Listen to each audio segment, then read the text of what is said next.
YCP పార్టీకి ఇంతలా గడ్డు పరిస్థితి వస్తుందని ఎవరు ఊహించలేదు. ఎన్నికల ముందు వైనాట్ 175 అన్న నేతలు ఇప్పుడు ఆయా నియోజకవర్గాలకు దూరంగా ఉంటున్నారు.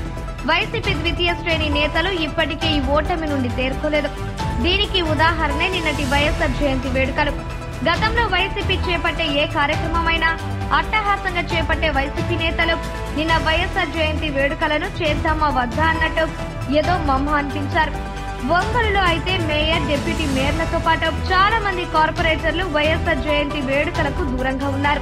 వేడుకలకు వారిని ఆహ్వానించారా లేదా అనేదే ఇప్పుడు చర్చ.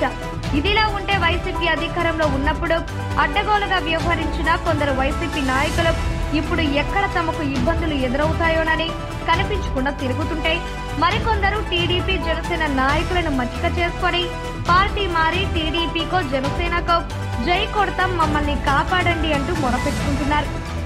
ఒంగోలు మొట్టమొదటి కార్పొరేషన్ గా మారి జరిగిన ఎన్నికల్లో 44 స్థానాల్లో వైసీపీ కార్పొరేటర్లు, టీడీపీ 5 కార్పొరేటర్లు, జనసేన నుండి 1 కార్పొరేటర్ విజయం సాధించగా, ఎన్నికల ముందు వైసీపీ పార్టీ వీడి 5 కార్పొరేటర్లు టీడీపీకి జై కొట్టగా, ఇప్పుడు కూటమి కార్పొరేటర్లు 11 మంది కాగా వైసీపీ బలం 39గా ఉంది.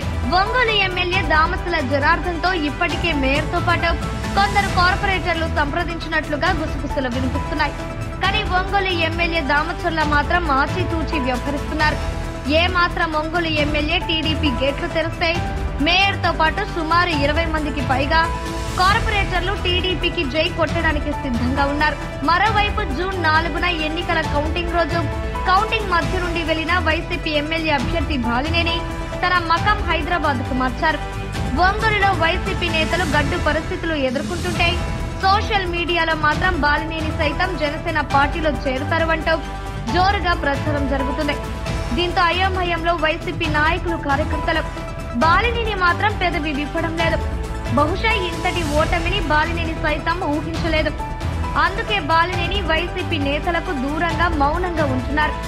చూద్దాం మరి బాలినేని పార్టీ మారుతారా లేదా అనేది ఒకవైపు, ఒంగోలులో వైసీపీ పూర్తిగా ఖాళీ కాబోతుందని మరోవైపు ప్రచారం మాత్రం ముమ్మరంగా జరుగుతుంది. వీటన్నిటికీ త్వరలోనే ముగింపు పలకాలంటూ వైసీపీ కార్యకర్తలు కోరుకుంటున్నారు.